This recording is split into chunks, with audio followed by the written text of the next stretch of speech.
Hello అండి, నమస్తే. Welcome back to Aru's kitchen and vlogs. ఇవాళటి మన వీడియో వచ్చేసి ఒక మంచి హెల్దీ పచ్చడిని అయితే చూపిస్తున్నాను. చాలా చాలా టేస్టీగా ఉంటుందండి ఈ పచ్చడి. ఇందులో మనం 4 రకాల ఆకులను వేసుకొని పచ్చడి ఈ విధంగా చేసుకోండి, చాలా టేస్టీగా ఉంటుంది.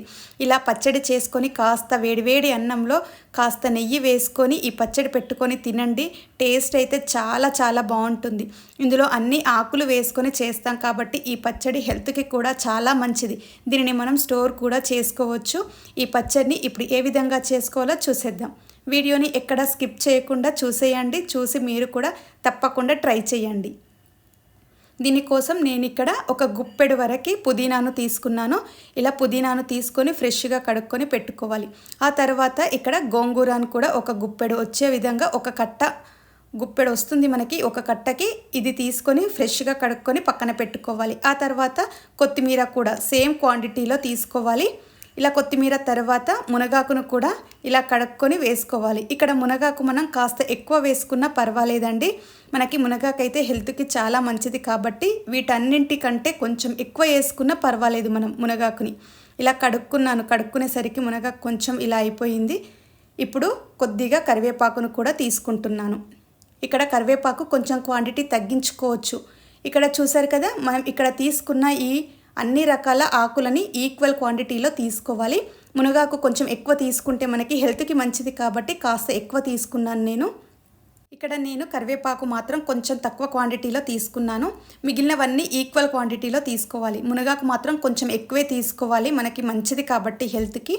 ఇలా అన్నీ తీసుకొని కడుక్కొని పక్కన పెట్టుకోవాలి. ఆ తర్వాత స్టవ్ పైన ఒక ప్యాన్ పెట్టుకొని ఇందులోకి 2 టేబుల్ స్పూన్స్ వరకు ఆయిల్ని వేసుకొని ఈ ఆయిల్ కొంచెం వేడైన తర్వాత ఇందులోకి కారానికి సరిపడినట్టుగా ఎండుమిర్చిని వేసుకోవాలి. మనం తినే కారాన్ని బట్టి వేసుకోవాలి. ఇలా ఎండుమిర్చిని వేసుకొని కొంచెం స్టవ్ని మీడియం ఫ్లేమ్లో పెట్టి నిదానంగా వేయించుకోవాలి. మనం స్టవ్ని హైలో పెట్టకూడదు, ఎండుమిర్చి తొందరగా మాడిపోతుంది కాబట్టి కొంచెం మీడియం ఫ్లేమ్లో పెట్టుకొని నిదానంగా వేయించుకోవాలి. ఇప్పుడు ఇందులోకి మనం 1 టేబుల్ స్పూన్ వరకు జీలకర్ర, 1 టేబుల్ స్పూన్ వరకు ధనియాలను కూడా వేసుకొని దోరగా వేయించుకోవాలి. ఇవి కొంచెం వేగిన తర్వాత ఇప్పుడు ఒక 10-20 వరకు వెల్లుల్లిని కూడా ఈ విధంగా పొట్టు తీసుకొని వేసుకొని వీటిని కూడా వేయించుకోవాలి. ఇలా అన్నీ బాగా వేయించే వరకు వేయించుకోవాలి. ఇలా అన్నీ బాగా వేగిన తర్వాత మనం స్టవ్ అనేది ఆఫ్ చేసుకోవాలి. చూసారు కదా, మిర్చి దోరగా వేగింది కదా, ఇలా వేగాలి. మనకి మాడిపోయిన చేదు వస్తుంది కాబట్టి కొంచెం దోరగా వేయించుకోవాలి. ఇలా వేగిన తర్వాత స్టవ్ ఆఫ్ చేసుకొని ఒక ప్లేట్లో వేసుకోవాలి. ఇప్పుడు ఈ మిర్చిని, ఈ వేయించుకున్న వాటినన్నింటిని ఇప్పుడు వీటిని కొంచెం చల్లారనివ్వాలి. ఇవి చల్లారే లోపు మనం ఇప్పుడు మళ్ళీ స్టవ్ పైన ఇదే ప్యాన్ పెట్టుకొని ఇందులోకి మళ్ళీ కాస్త ఆయిల్ని వేసుకోవాలి. ఆయిల్ వేసుకున్న తర్వాత ఇప్పుడు ఇందులోకి మనం ఇప్పుడు కడిగి పెట్టుకున్న ఈ ఆకుకూరలన్నీ ఉన్నాయి కదా, వీటన్నింటిని ఒక్కొక్కటిగా వేసుకోవాలి. ముందుగా మనం మునగాకును వేసుకుందాం. ఇది తొందరగా ఫ్రై అవ్వదు కాబట్టి కొంచెం ఫస్ట్ వేసుకొని వేయించుకోవాలి. ఇలా మునగాకు వేసుకొని నిదానంగా వేయించుకోవాలి. ఇలా కొంచెం వేగిన తర్వాత ఇప్పుడు ఇందులోకి మనం కొత్తిమీర, పుదీనా ఇవన్నీ ఉన్నాయి కదా, వీటిని కూడా వేసుకోవాలి. ఇప్పుడు నేను ఫస్ట్ అయితే గోంగూరను వేస్తున్నాను. ఈ గోంగూర వేసిన తర్వాత పుదీనాను, కొత్తిమీరను, కరివేపాకును వీటన్నింటిని ఒకదాని తర్వాత ఒకటి నిదానంగా వేసుకోవాలి. స్టవ్ని మాత్రం సిమ్లో పెట్టుకోవాలి మనం ఇవన్నీ వేసుకునేటప్పుడు, ఎందుకంటే హైలో పెట్టినట్టయితే తొందరగా మాడిపోతాయి. కాబట్టి ఇలా సిమ్లో పెట్టుకొని నిదానంగా అన్నింటినీ ఇందులో వేసుకొని ఒకసారి అంతా బాగా కలుపుకోవాలి. ఇలా అంతా బాగా కలుపుకున్న తర్వాత ఇప్పుడు దీనిపైన మనం మూత పెట్టుకొని ఒక 5 మినిట్స్ అలాగే వదిలేసామంటే మనం ఈ ఆకులన్నీ ఉడికి దగ్గరకు వచ్చేస్తాయి కదా మనకి.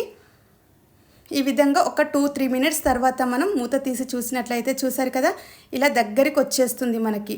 కొంచెం వాటర్గా వస్తుంది కదా. ఇలా ఒకసారి మళ్ళీ అంతా బాగా కలుపుకోవాలి. ఇలా అంతా బాగా కలుపుకున్న తర్వాత మళ్ళీ ఒకసారి మూత పెట్టుకోవాలి. దానికంటే ముందు కొంచెం పసుపును కూడా వేసుకొని మనం ఇలా అంతా బాగా కలుపుకోవాలి. ఇలా కలుపుకొని మళ్ళీ ఒకసారి మూత పెట్టుకొని ఒక 2-3 మినిట్స్ మళ్ళీ అలాగే ఉంచుకోవాలి. స్టవ్ని మాత్రం సిమ్లో పెట్టుకొని ఉంచుకోవాలి. హైలో పెట్టినట్లయితే మనకి ఈ ఆకంతా తొందరగా మాడిపోతుంది. నిదానంగా ఉడకాలి మనకి. చూసారు కదా, ఇలా దగ్గరికి అయిపోతుంది మనకి. ఇలా అంత దగ్గరికి అయిపోయి గట్టిగా వచ్చింది కదా, ఇలా పర్ఫెక్ట్గా ఉడికిపోయింది ఇప్పుడు మనకి. ఇలా అంతా బాగా ఉడికిన తర్వాత ఇప్పుడు మనం స్టవ్ అనేది ఆఫ్ చేసుకుందాం. ఈ ఆకంతా చల్లారాలి మనకి. ఇది చల్లారిన తర్వాత దీన్ని మిక్సీ చేసుకోవాలి. ఈలోపు మనకి ఇక్కడ మనం ముందే వేయించిన ఈ ఎండుమిర్చి ఉంది కదా, ఈ ఎండుమిర్చిని తీసుకొని మిక్సీ జారులో వేసుకోవాలి. ఇలా మిక్సీ జారులో వేసుకొని ఇందులోకి తగినంతగా సాల్ట్ని వేసుకోవాలి. ఇక్కడ నేను దొడ్డుప్పు వేస్తున్నాను. మనకి తగినంత ఈ ఉప్పు వేసుకొని మూత పెట్టి ఇప్పుడు దీనిని మనం మిక్సీ అనేది చేసుకుందాం. చూసారు కదా, ఈ విధంగా మనకి మిక్సీ అనేది చేసుకుంటే పొడి కారం అనేది ఈ విధంగా వచ్చింది. పొడి పొడిగా వస్తుంది కదా మనకి. ఇందులో వెల్లుల్లి ఇలా వేసుకున్నాం కదా, దీనిని మనం ఇడ్లీలో కూడా పెట్టుకొని తినొచ్చు. ఇలా కొంచెం ఎక్కువ క్వాంటిటీలో చేసుకొని పక్కన పెట్టుకొని మనం ఇడ్లీలు అలాంటి వాటిలో కాస్త నెయ్యి వేసుకొని తిన్నా అలా డైరెక్ట్గా బాగుంటుంది ఆ కారం మాత్రం. ఇలా మిక్సీ పట్టిన తర్వాత ఇప్పుడు ఇందులోకి మనం ఉడికించి పెట్టుకున్న ఈ ఆకును కూడా వేసుకోవాలి. ఈ ఆకును వేసుకొని ఈ విధంగా ఫైన్గా అయ్యేంత వరకు మిక్సీ పట్టుకోవాలి. చూసారు కదా, ఇలా గట్టిగా వచ్చేస్తుంది మనకి. ఈ విధంగా అయ్యేంత వరకు మనం మిక్సీ అనేది పట్టుకోవాలి. ఇప్పుడు మనకి కొంచెం ఉప్పును చెక్ చేసుకోవాలి. ఉప్పు ఏమైనా తక్కువగా అనిపిస్తే మళ్ళీ కాస్త వేసుకొని ఒక్కసారి ఒక పల్స్ ఇస్తే సరిపోతుంది మనకి. ఈ విధంగా మిక్సీ చేసిన తర్వాత ఇప్పుడు దీనిని మనం ఒక బౌల్లోకి ట్రాన్స్ఫర్ చేసుకున్నామంటే మనకి ఈ ఆకు పచ్చడి అనేది రెడీ అయిపోతుంది.